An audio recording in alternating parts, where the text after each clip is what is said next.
The smell of burnt metal filled Taesung's nose as he climbed through the wreckage. The diplomatic ship had been destroyed 3 days ago, floating in pieces near Haven's Gate Station. Now it was his job to pull out anything worth selling. That was life on the outer rim. Nothing went to waste. His boots crunched on broken glass. The emergency lights still flickered in some sections, casting red shadows across the twisted corridors. Taesung had seen worse. Much worse. During the war, he'd walked through entire planets, turned to ash. This was just another Tuesday. He checked his scanner. Most of the ship had already been picked clean by other salvagers. But the scanner showed something strange. A cargo hold that didn't appear on the ship's official layout. Hidden rooms usually meant valuable cargo. Or illegal cargo. Often both. Taesung found the hidden door behind a collapsed wall panel. He used his plasma torch to cut through the lock. The door hissed open, releasing a blast of cold air that made him step back, his breath fogged in the sudden chill. Inside, the room was dark, except for the broken lights of several stasis pods. Most were shattered, their contents long dead or gone. But in the corner, something moved. Taesung raised his flashlight. His hand went to his gun. What he saw made him freeze. It was small, maybe the size of a large dog.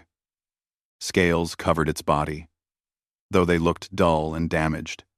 2 wings hung limply from its back, torn and bleeding. 4 legs ended in claws that scraped weakly against the floor. The head was reptilian, with horns that were just starting to grow. A dragon. A real dragon. Taesung had never seen a Draknari in person. Nobody had. They were rare, powerful, and terrifying. Their empire controlled a huge section of the galaxy. Their adults could destroy starships with their minds and breathe fire hot enough to melt steel. Wars had been fought just to avoid making them angry. But this one was small. This one was hurt. This one was a child. The creature's eyes opened. They were gold, bright and beautiful, but filled with fear. It tried to move back, wings scraping against the wall. A sound came from its throat. Something between a whimper and a growl. Taesung slowly lowered his gun. He held up his hands. "Easy," he said softly. "I'm not going to hurt you." The creature stared at him. Then, in broken galactic common, it spoke. The voice was young, female, and shaking with terror. "Are you my new family?" The words hit Taesung like a punch to the stomach. He stood there, speechless, as the creature watched him with those desperate golden eyes. He noticed the collar around her neck. Not a collar for pets. A slave collar. The kind traffickers used. He moved closer, slowly, and read the identification tag hanging from it. Yuna. That was her name. Below it, more information. Draknari. Age. 3 cycles, which meant she was just a hatchling. Origin. Colony. 7. Status. Orphan. Colony 7. Taesung knew that name. 6 months ago, pirates had attacked a small Draknari colony on the border. The Empire had responded too late. Everyone died. The news had said there were no survivors. They had lied. Or they hadn't known. Someone had taken the children and sold them. Yuna watched him read the tag. She trembled. "Please," she whispered.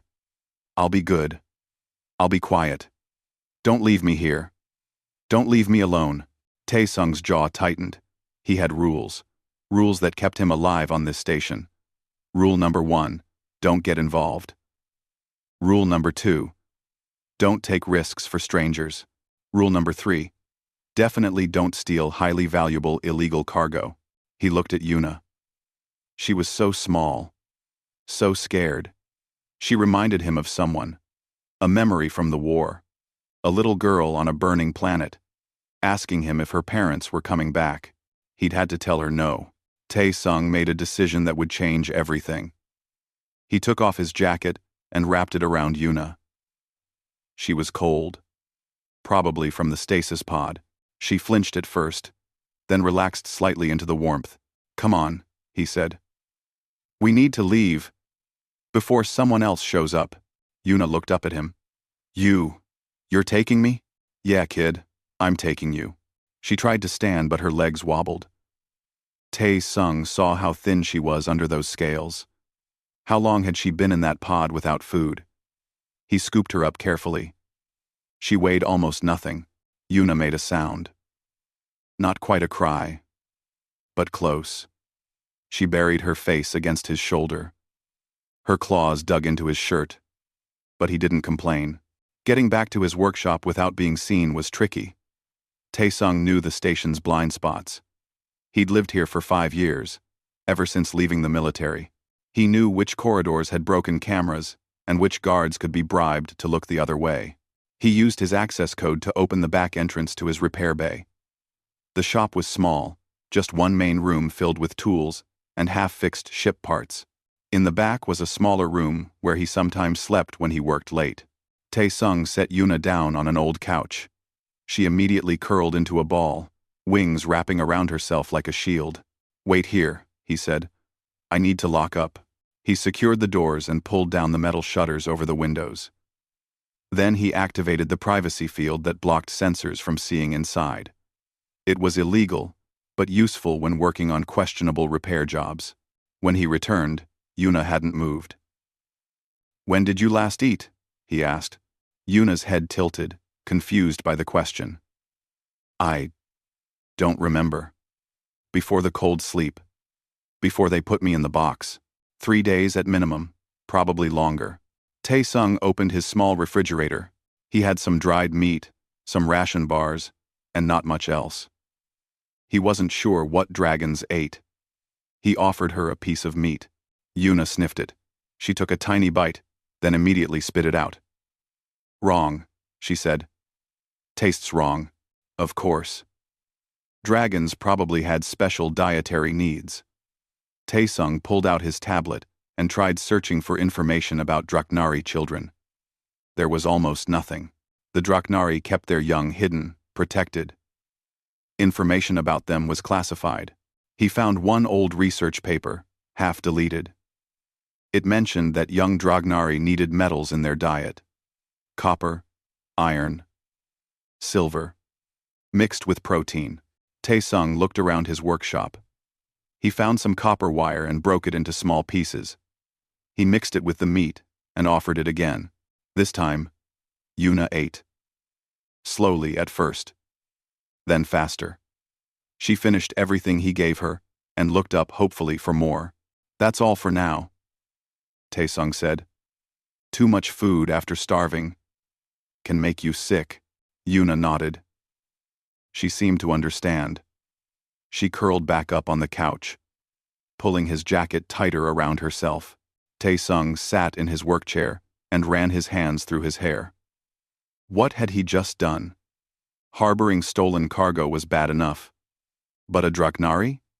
If anyone found out, he'd be executed. The station authorities didn't mess around with this kind of thing. He should report her, turn her in, let someone else handle it. But then what? She'd go back to the traffickers. Or worse, she'd disappear into some government lab. Either way, she'd never be safe.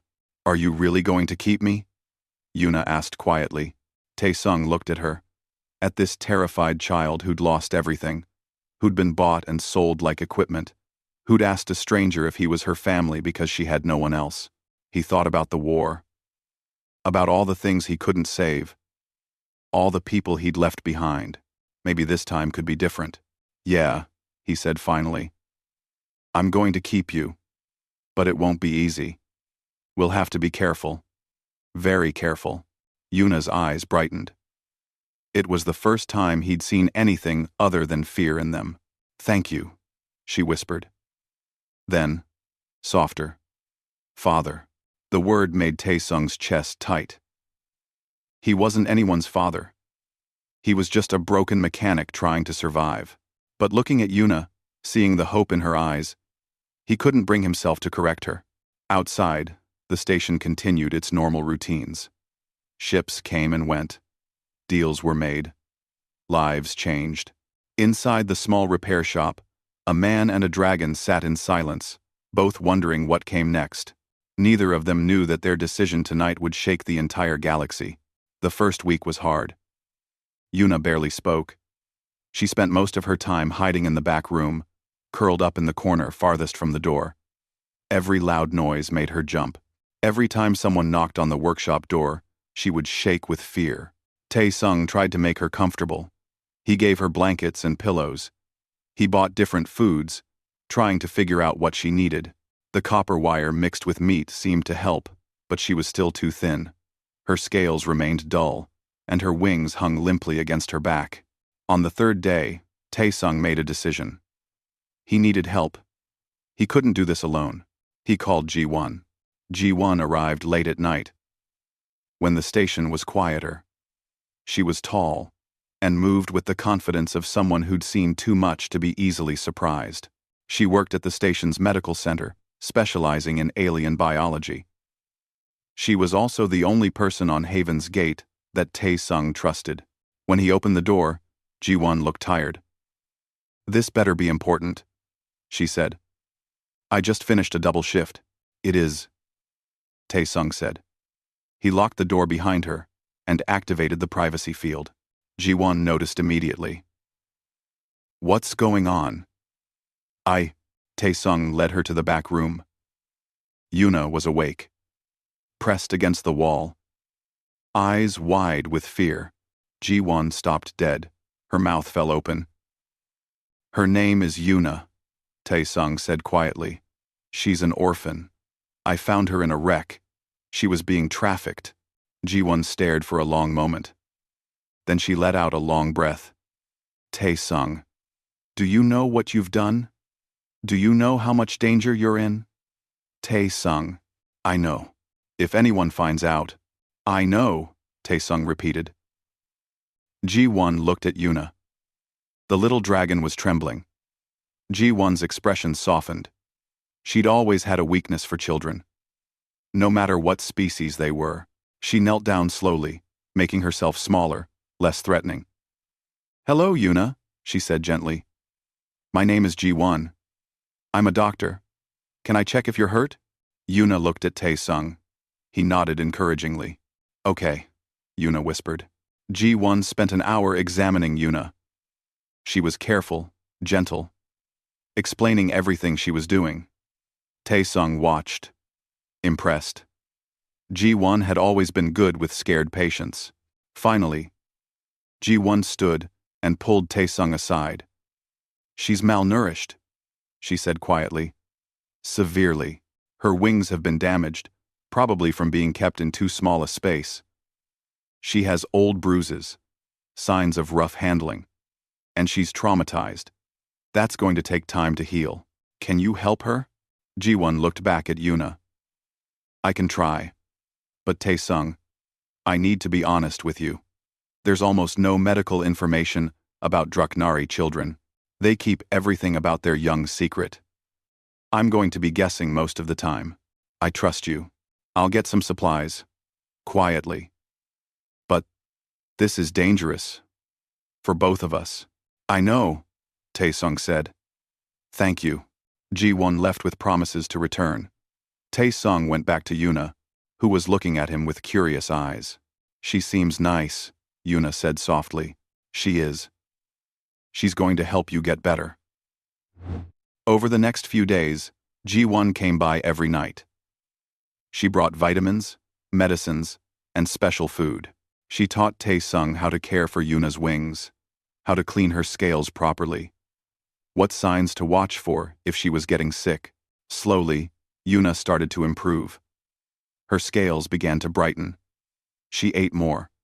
She even started exploring the workshop during the day, when it was closed.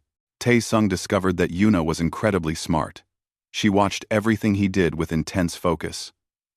When he repaired ships, she would sit nearby, studying his movements. One day, he found her trying to fix a broken circuit board using his tools. She was doing it correctly.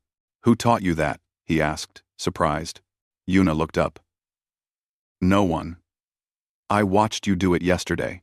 She learned by watching. Once, was enough for her to understand. Tae-sung started teaching her deliberately. He showed her how different tools worked, how to read technical diagrams, how to identify ship parts. Yuna absorbed everything, like a sponge. But she was still scared, still jumpy, still woke up screaming some nights. On those nights, Tae-sung would sit with her until she calmed down. He didn't ask about her nightmares. He just stayed close, a steady presence, in the dark. One night, after a particularly bad dream, Yuna asked, "Do you have bad dreams too?" Tae-sung hesitated, then nodded. "Yes. From the war. What do you do when you're scared? I remember that I survived. That I'm still here. That tomorrow is a new day." Yuna thought about this. Does it help? Sometimes. She curled closer to him. "I'm glad you're here," she said quietly. Something in Tae-sung's chest felt tight. He put a hand on her head, carefully avoiding the small horns. "I'm glad you're here too, kid." But their peace couldn't last forever. 2 weeks after finding Yuna, Tae-sung had a visitor, a station security officer named Dae-hyun. He was young, serious, and followed the rules strictly. "Tae-sung," Dae-hyun said, standing at the workshop door. "We need to talk." Tae-sung's heart raced, but he kept his face calm. "About what?" "Your recent purchases. You've been buying unusual things. Rare metals, medical supplies, equipment that doesn't match your normal work." Behind the closed door to the back room, Tae-sung knew Yuna was listening. "I've been taking on different jobs," Tae-sung said carefully. "Expanding my services." Dae-hyun looked unconvinced. "There are also reports of strange noises from your workshop. Sounds that don't match machinery. Old building, pipes make noise." Dae-hyun studied him for a long moment. "Tae-sung, if you're in trouble, you can tell me. If someone is forcing you to do something illegal—" "I'm fine," Tae-sung interrupted. "Just working hard. Trying to make a living like everyone else." Dae-hyun didn't look satisfied, but he couldn't push without evidence. "All right, but I'll be watching. If I find out you're involved in something dangerous—" "You won't," Tae-sung said firmly. After Dae-hyun left, Tae-sung locked the door and leaned against it. His hands were shaking. Yuna emerged from the back room. "He knows something is wrong," she said quietly. "Maybe. But he doesn't know about you. Not yet. What if he finds out? What will happen to you?" Tae-sung looked at her. "Don't worry about me. I'll handle it." But Yuna did worry. That night, she stayed close to him while he worked. She was quiet, thoughtful. "Tae-sung?" she said, finally. "Yeah? Why are you helping me? You could get in trouble. You could get hurt. Why would you risk that?" Tae-sung stopped working. He turned to face her. How could he explain it? How could he put into words the feeling that had made him take her from that wreck? "During the war," he said slowly, "I saw a lot of bad things. I saw people hurt each other for no good reason. I saw children suffer because adults made terrible choices. I couldn't save most of them.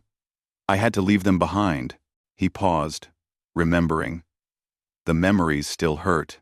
"When I found you," he continued, "you were alone and scared. You asked if I was your family. And I thought, maybe this time I could make a different choice. Maybe this time I could help." Yuna's eyes were bright with emotion. "But I'm not human. I'm not even from a friendly species. My people, and your people, have fought before." "You're a kid," Tae-sung said simply. "That's what matters. You need help. I can give it. Everything else is just noise." Yuna was quiet for a moment. Then she moved forward and wrapped her small arms around him in a hug. Her scales were warm against his skin. "Thank you," she whispered. "Thank you for choosing me." Tae-sung hugged her back carefully, aware of her fragile wings.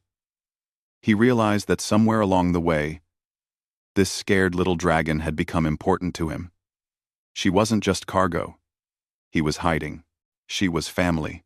That same night, Ji-won came by with more supplies. She also brought news. I ran a genetic scan, she said quietly, when Yuna was in the other room. Tae-sung. She's not just any Draknari. She's from a royal bloodline. Tae-sung felt his stomach drop. What does that mean? It means if the Draknari Empire finds out she exists, they'll do anything to get her back. Anything. They might even start a war. Asked. And the people who were trafficking her? Ji-won's expression was grim. If they realize what they lost, they'll come looking. She's worth more than entire planets. Tae-sung looked toward the back room, where Yuna was probably listening. His life had just become infinitely more complicated. But when Yuna peeked around the corner, giving him a small smile, he knew his answer hadn't changed. He'd protect her, no matter what it cost. The stranger arrived on Haven's Gate 3 weeks after Tae-sung found Yuna. His name was Hyun-woo, and he was a bounty hunter. The kind that didn't ask questions and didn't care about right or wrong. He only cared about money. Word spread fast on the station. A woman named Min Ji, who ran a small smuggling operation, came to warn Tae-sung. She owed him a favor from years back when he'd fixed her ship and hadn't asked where the blaster marks came from. There's a hunter asking questions, Minji said, leaning against his workshop counter. Professional type. Dangerous. He's looking for salvage from that diplomatic wreck. Specifically, he wants to know if anyone found unusual cargo. Tae-sung kept his face neutral while his heart hammered. What kind of unusual cargo? He's being vague, but he's paying well for information. Some of the other salvagers are talking to him. Minji gave him a meaningful look. Thought you should know. After she left, Tae-sung told Yuna. The little dragon had been practicing her writing, copying human letters onto a data pad. She stopped immediately. They found me, she said quietly. They know I'm missing. We don't know that for sure, but Yuna's fear told him she believed it. She'd grown so much in the past weeks. Her scales were brighter now, almost glowing. Her wings had healed enough that she could fold them properly. She was eating better, sleeping better. She even laughed sometimes. Now that progress seemed fragile. What do we do? Yuna asked. We stay calm. We stay hidden. And we be ready. Tae-sung called Ji-won. Then he called his old military contact, a man named Sang-woo, who now captained a cargo vessel. He needed to know his options if things went bad. Days passed. Hyun-woo worked his way through the station systematically. He questioned salvagers, station workers, shop owners. He was getting closer. Tae-sung tried to keep working normally. He couldn't act suspicious. But he also started preparing. He made sure his old military weapons were charged and ready. He reinforced the locks on his workshop. He mapped out escape routes. Yuna watched all this with wide eyes. I'm causing you so much trouble, she said one evening.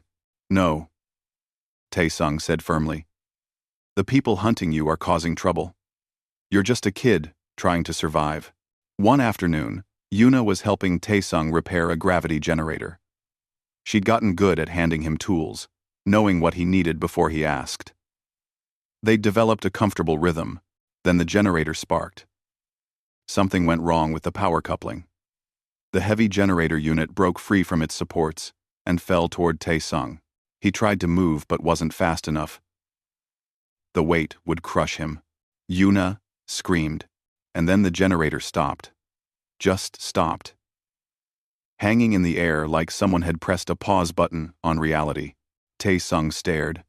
The generator was floating, surrounded by a faint golden glow. Her eyes were blazing gold, both hands raised.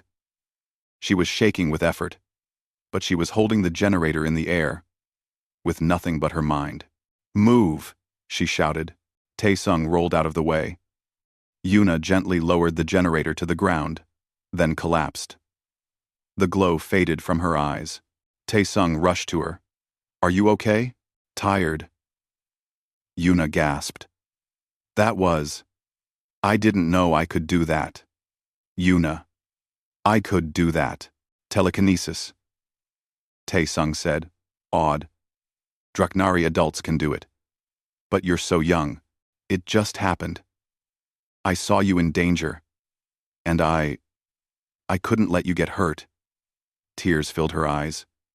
You're all I have. Taesung pulled her into a hug. Hey. I'm fine. You saved me, but this changed things. Yuna's powers were developing. Faster than normal. Probably because of the stress.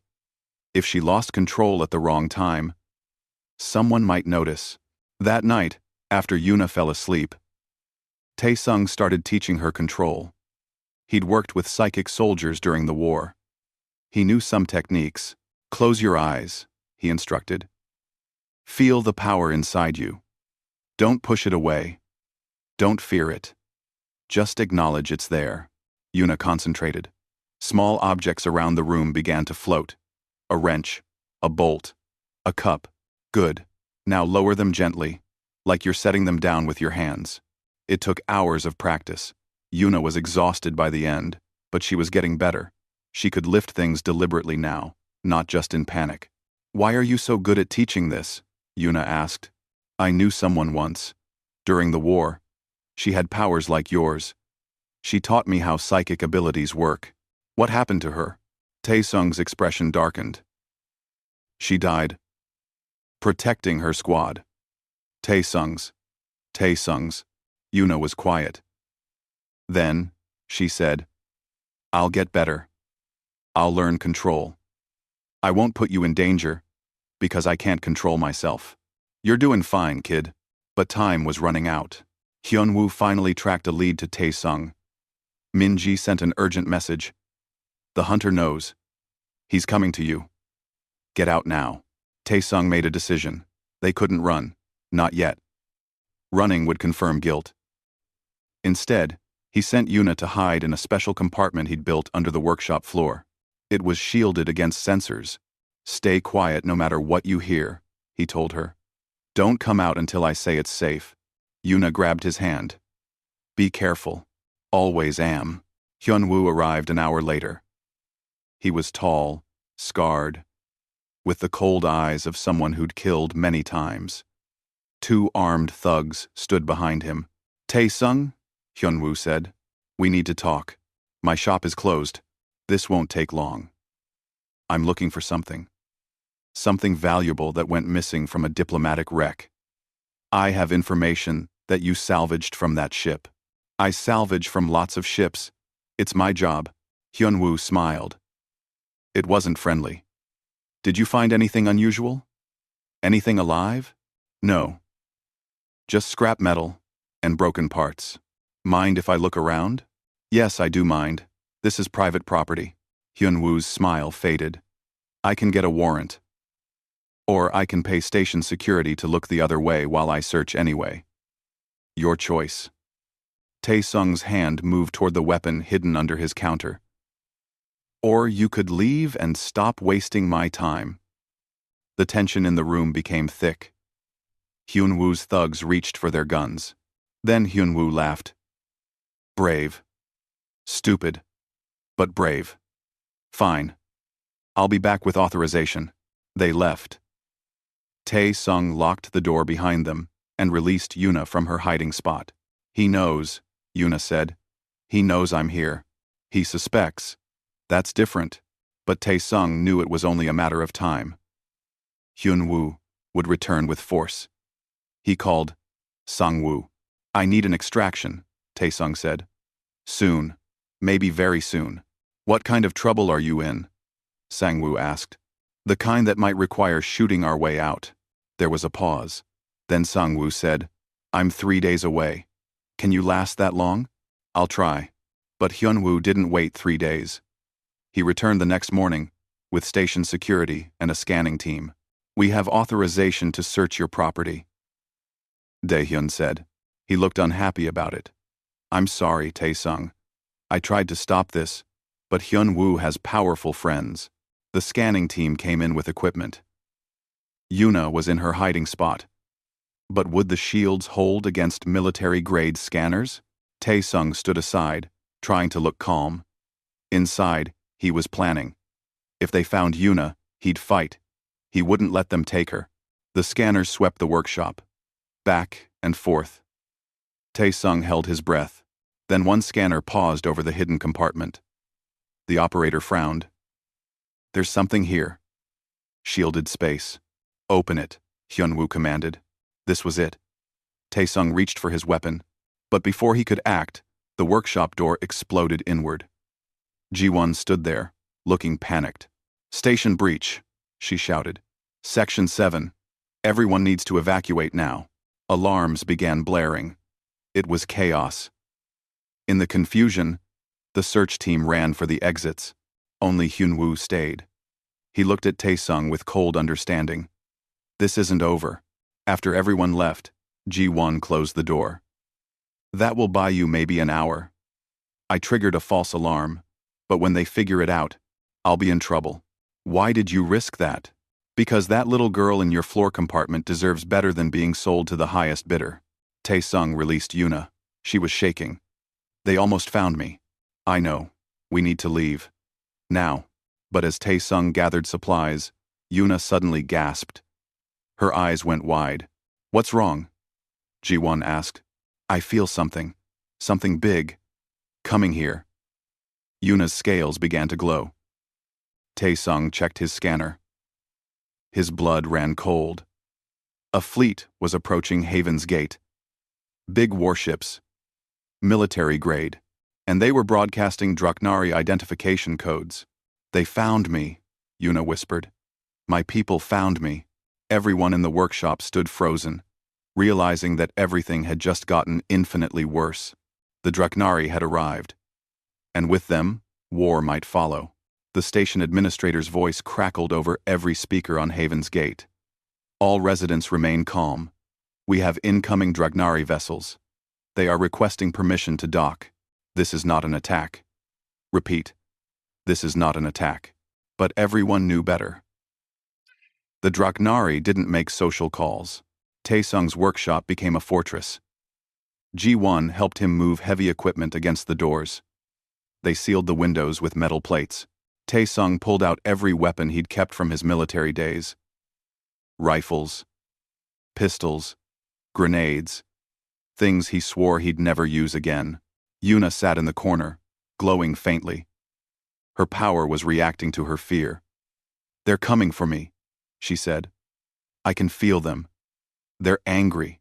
"How many?" Taesung asked. Yuna closed her eyes. 3 ships. Maybe 200 soldiers.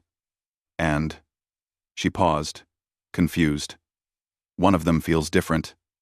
Not angry. Scared." Before Taesung could ask more, his communicator buzzed. It was Sang-woo. "I'm 2 days out," Sang-woo said. "But I heard about the Draknari fleet." "Taesung, what have you gotten into?" "Long story. Can you get here faster? I'm already pushing my engines to the limit." Sang-woo paused. "Is this about what I think it's about? The rumors floating around about a human hiding something valuable? Yeah. Then you're going to need more than just me." Sang-woo's voice became firm. "I'm calling in favors. I know some people. Old war buddies. They'll come." "Sang-woo, you don't have to." "Yes, I do. You took in someone who needed help. That's what we do. That's what makes us human. I'll be there soon. Hold on." The communicator went dead. Taesung felt something in his chest. Hope. Maybe. He wasn't alone. An hour later, the station administrator made another announcement. "Taesung of Workshop 7. You are ordered to report to security immediately. Failure to comply will result in forced extraction." "Don't go," Yuna pleaded. "They'll take you away." "I won't let them," Taesung promised. Dae-hyun appeared at the workshop door, speaking through the intercom. "Taesung, please. Make this easy. The Draknari are demanding we hand over their property. If we don't comply, they'll take action. Visit. They'll take action." Visit. Their property? Taesung shouted back. She's a child, not cargo. I know, Daehyun said quietly. But we can't fight the Draknari Empire. No one can. Then everyone's a coward. Taesung cut the connection. He turned to find Yuna standing behind him, tears in her eyes. You shouldn't fight for me. I'm not worth dying for. He knelt down to her level. Kid, listen to me. You are worth it. Every being deserves safety. Every child deserves protection.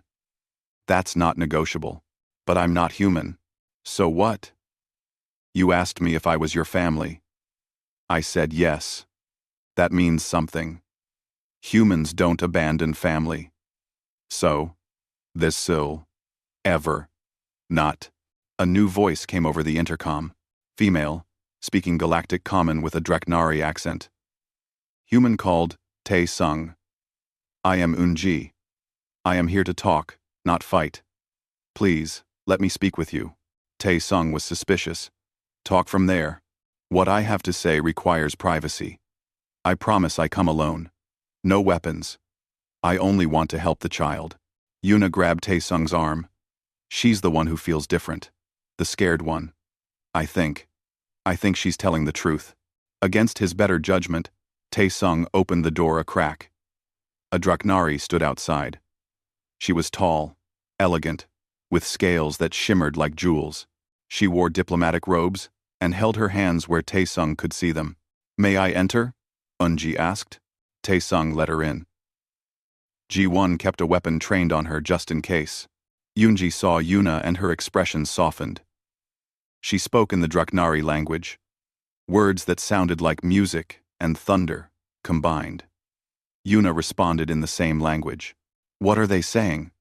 Ji-won whispered. No idea, Taesung admitted.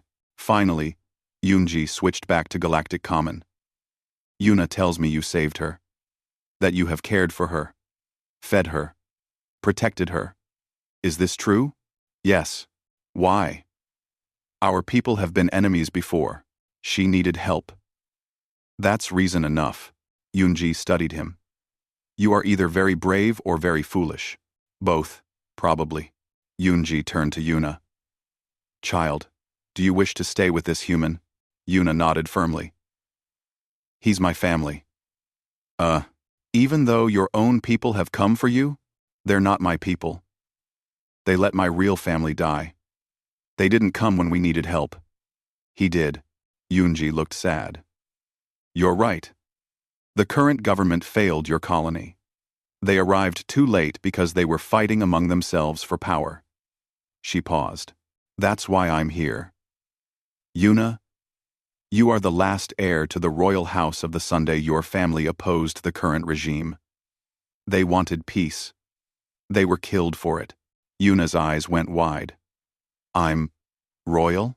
Yes, and if you return to our empire, you could unite those of us who still believe in peace.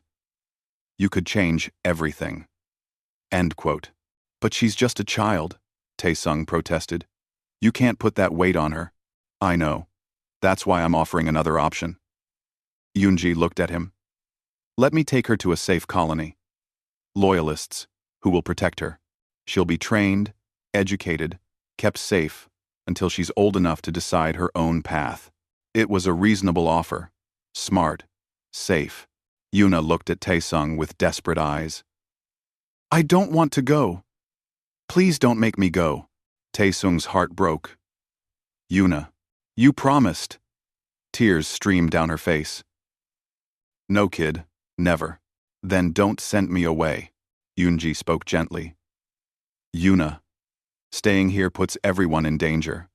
The current regime will not allow a human to keep a royal heir. They will come with force.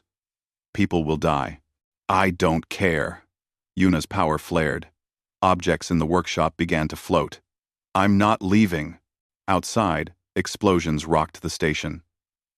Taesung checked his scanner. We've got incoming. Military shuttles. Armed troops. Hyunwoo's voice came over the intercom.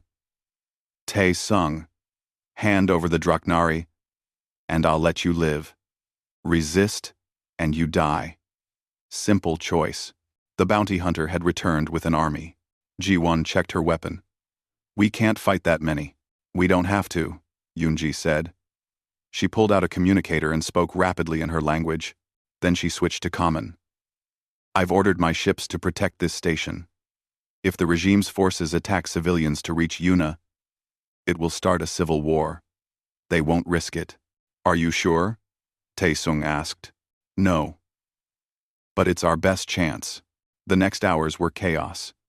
Regime soldiers surrounded the workshop. Yoonji's forces took defensive positions around the station. The two Dreknari factions faced off, neither willing to make the first move. Then, Sang-woo arrived. His cargo ship wasn't alone. 3 other vessels appeared with him. Old human military ships, modified for civilian use but still armed.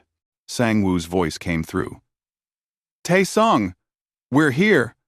Say the word, and we'll light this place up. Sang-woo, you crazy fool, Tae-sung muttered, but he was smiling. Hyun-woo tried to breach the workshop. The doors held. Tae-sung and Ji-won fired warning shots. Yuna used her telekinesis to throw equipment at attackers. They're not getting through, Ji-won said. But then the regime commander made a broadcast. Human Tae-sung, you have 1 hour. Surrender the child, or we destroy this entire station. All deaths will be your responsibility. Tae-sung looked at Yuna. She was terrified but trying to be brave. It's okay, she said quietly. I'll go with them. I don't want anyone else to get hurt because of me. No, Tae-sung said firmly. But, no, I made you a promise. I don't break promises. Yoonji was speaking rapidly on her communicator. This is Ambassador Yoonji. I am broadcasting to all Dragnari vessels and to the galactic news networks. The current regime is threatening to massacre civilians over 1 child. Let the galaxy see their true nature. The regime commander's response was cold. Sang-woo contacted them. Tae-sung, I'm sorry. We can't fight a Draknari fleet. We need to evacuate. Get to the docking bay. We'll cover your escape. It was the smart play. Run and live. But Tae-sung looked at Yuna. At this little dragon who'd asked him if he was her family. Who'd learned to trust again, despite everything she'd suffered. Who deserved to choose her own future. No, he said. We stand. Are you insane? Ji-won asked. Probably. But humans have a reputation. We don't abandon our people. Ever. If we run now, if we give up, what does that say? That we only protect others when it's convenient? Sang-woo was quiet for a moment. Then he laughed. You're absolutely crazy. I love it. All right. We stand. Let them come. The other human ships agreed. They moved into defensive positions. Yoonji stared at Tae-sung. You would start a war over 1 child? If that's what it takes. Your species is insane. Yeah, we get that a lot. The deadline approached. Tension built. Everyone waited for the first shot. Then, something unexpected happened. The regime's ships began to power down their weapons. The commander broadcast again. We are withdrawing. For now. But this is not over. Human. You have made an enemy of the Draknari Empire. Yoonji smiled. No. You've retreated, because you know if you attack civilians, you'll lose the support you need to maintain power. And you've learned that humans are not like other species. They don't calculate acceptable losses. They fight for what they believe is right. The regime ships departed. Haven's Gate was safe. For now, the days after the standoff were strange. Haven's Gate buzzed with gossip and fear. Everyone knew what had happened. A human mechanic had faced down the Dragnari Empire over a child. Some called him a hero. Others called him insane. Most called him both. Tae-sung didn't care what they called him. He was just tired. Yoonji stayed on the station. She said it was for diplomatic reasons, but Tae-sung suspected she wanted to keep an eye on Yuna. Every few days, she visited the workshop to teach Yuna about Dragnari history and culture. Yuna absorbed the lessons eagerly. She learned about her people's long history, about the great dragons who had built civilizations, about her own family, the House of the Sun, who had ruled with wisdom and compassion. Your grandmother, Yunji said one day.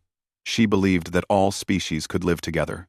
That strength wasn't about conquering others, but about protecting the weak. You remind me of her. Very 4. 8. And in 5. Yuna's eyes shone with pride.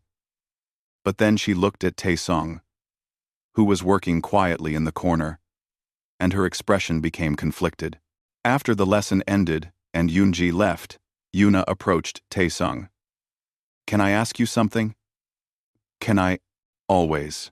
Ambassador Yunji says, I could be important to my people.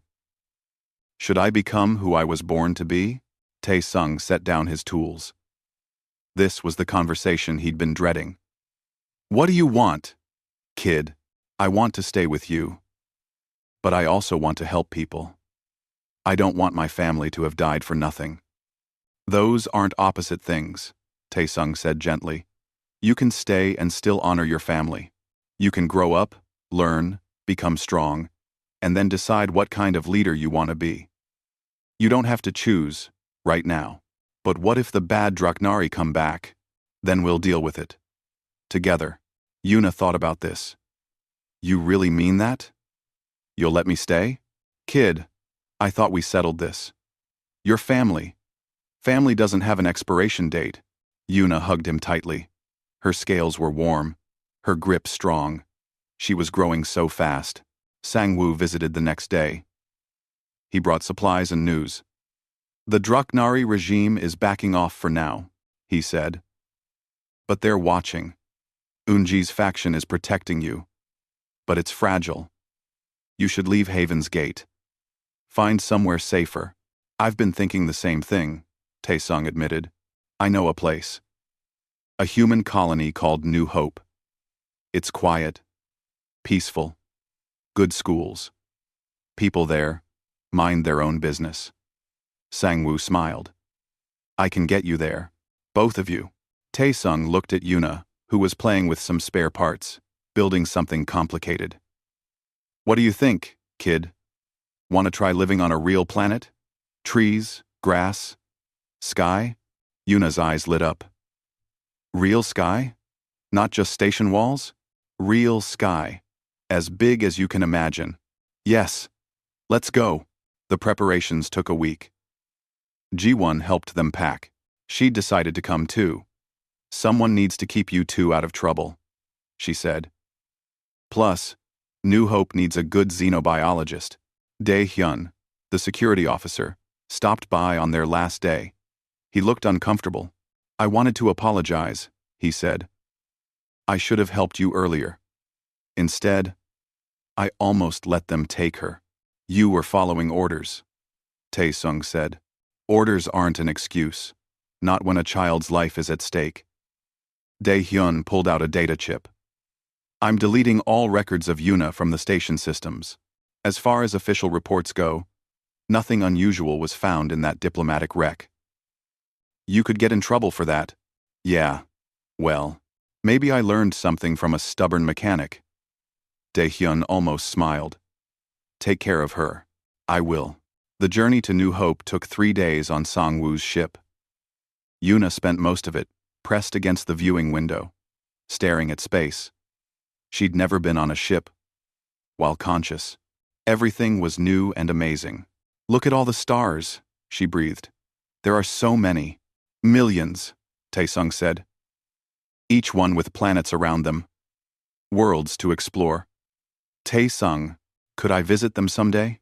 Maybe. When you're older. Yuna turned to him. Will you come with me? If you want me to. Always. New Hope was beautiful. Green fields stretched to distant mountains. The sky was blue and endless. Small towns dotted the landscape, connected by roads and rivers. Sangwoo helped them find a house on the edge of a town called Meadowbrook. It was small, but comfortable, with a workshop attached, where Taesung could work. The locals were curious but respectful. News of the human who adopted a dragon had spread across human colonies. Most people approved. Some were nervous. But everyone agreed to let them live in peace. Tae-sung registered Yuna as his daughter under human law. The paperwork was complicated. But Sang-woo knew people who knew people. Within a month, it was official. Yuna had a birth certificate, identity papers, everything. She was legally a citizen of the Human Federation. She was also the first Draknari ever to gain human citizenship.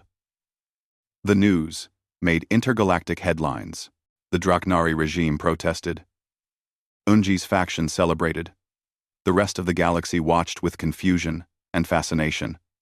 Humans, as always, were doing something no one expected. Life settled into a routine. Tae-sung reopened his repair business, this time called Tae-sung and Daughter Repairs. Yuna helped him every day, learning more about ships and machines. She was brilliant with technology, her dragon mind seeing patterns others missed. Ji-won opened a medical clinic in town. She treated humans and the few other alien species who lived nearby. She also continued monitoring Yuna's health, documenting everything. Someday, her research might help other Draknari children. Yoonji visited every few months. She continued teaching Yuna about her heritage. She also brought news about the political situation in the Draknari Empire. Your existence gives us hope, Yoonji told Yuna. Many Draknari see that a human showed you more kindness than your own people did. It's making them question the current government. Change is coming. Slow, but coming. What happens when I grow up? Yuna asked. Will they want me to return? To rule? Possibly. But that's your choice to make. No one will force you. Yuna nodded, satisfied. She'd worry about the future later. For now, she had a home. School was an adventure. The teachers were nervous at first, having never taught a Draknari. But Yuna was polite, eager to learn, and brilliant. She made friends easily. The human children thought it was amazing to have a dragon classmate. There were problems, of course. Some parents complained. A few protesters showed up at the school, saying it was dangerous to have a Draknari around children. But the town council backed Tae-sung. She's a kid, the mayor said firmly. She goes to school like any other kid. End of discussion. The protests faded. Yuna proved herself through her actions. She helped younger students with homework. She used her telekinesis to rescue a cat stuck in a tree, which made her a local hero. She was just a good kid. Years passed. Yuna grew from a small, scared hatchling into a confident young dragon. Her scales gleamed like polished gold. Her wings, once torn and broken, were now powerful enough to carry her short distances. Her horns grew tall and elegant. She also grew emotionally. The nightmares faded. The fear lessened. She laughed often. She had friends, hobbies, dreams. She called Tae-sung Appa now without hesitation. He was her father in every way that mattered. One evening, when Yuna was 10 years old, a customer came to the repair shop. He looked at the sign. Tae-sung and Daughter Repairs. Is that real? The customer asked, pointing at Yuna, who was welding a ship panel with perfect precision. Is she really your daughter? Yuna looked up, her golden eyes bright. She smiled, showing teeth that could tear through metal. He's my family, she said simply. That's all that matters. The customer looked at Tae-sung, who was watching Yuna with obvious pride. How did this happen? She needed help, Tae-sung said. I gave it. Everything else just followed. But she's Draknari. Your people and her people have fought wars. She's not her people. She's herself. She's Yuna. She's my daughter. Tae-sung's voice was firm. And anyone who has a problem with that can take it up with me. The customer wisely decided not to argue. Later that night, after closing the shop, Tae-sung and Yuna sat on their porch, watching the sunset. The sky turned orange, and pink, and purple. Colors Yuna never got tired of seeing. Appa? Yuna said quietly. Yeah? Thank you. For everything. For saving me. For keeping me. for being my family when I had no one. Tae-sung put his arm around her shoulders. You don't have to thank me, kid. You chose me too, remember? When you asked if I was your new family, that choice saved me as much as I saved you. How? After the war, I was lost. Angry. Didn't see the point in much of anything. Then this scared little dragon asked me a question. And suddenly, I had a reason to get up every morning. You gave me purpose. Yuna leaned against him. We saved each other then. Yeah, I guess we did. They sat in comfortable silence, watching the stars appear one by one. Somewhere out there, the Draknari Empire continued its political struggles. Somewhere, people debated the wisdom of humans adopting alien children. Somewhere, Yuna's story was being told and retold, becoming legend. But here, on this porch, under this sky, none of that mattered. Here, there was just a father and daughter, enjoying a peaceful evening. Yuna eventually spoke again. When I'm older, and if my people ask me to help them, to lead them, will you be disappointed? If I go? Tae-sung thought carefully. No. I'd be proud. You should follow your heart, wherever it leads. But I'll always be here when you need me. That's what family means. And if I decide to stay, to just be a mechanic like you, to have a simple life, then I'd be proud of that too. There's no wrong choice, Yuna. Only your choice. Yuna smiled. I think I understand now why humans are so strange to other species. Why's that? Because you don't think about what's logical or profitable. You think about what's right. You see someone who needs help and you help them, even if it costs you everything. She looked at him. The galaxy doesn't understand that. But I do. I understand because you showed me. Tae-sung felt his throat tighten with emotion. You're going to do great things someday, kid. I know it. Maybe. But whatever I do, wherever I go, I'll always remember the human who saw a scared orphan and said, yes. The human who taught me that family is chosen, not given. The human who showed me that kindness is stronger than fear. You're going to make me cry, kid. Yuna laughed. Ji-won says humans cry when they're happy too. Is that true? Yeah, it is. Then it's okay. They watched the stars together, father and daughter, human and dragon, family by choice. In the workshop behind them, a sign hung proudly. Tae-sung and daughter repairs, all species welcome. It was more than just a business sign. It was a statement, a promise, a reminder that sometimes the most important thing you can do is say yes when someone asks if you're their family, and mean it with everything you have. The galaxy had learned something important from Tae-sung and Yuna's story. Humans were loyal to a fault, protective beyond reason, and absolutely, completely, wonderfully insane when it came to protecting those they loved. And that made them the most dangerous and most noble species in the stars. Somewhere in the distance, a ship took off, heading for the stars. Yuna watched it go with dreaming eyes. Someday, maybe, she'd fly among those stars too. But for tonight, she was home, and home was enough.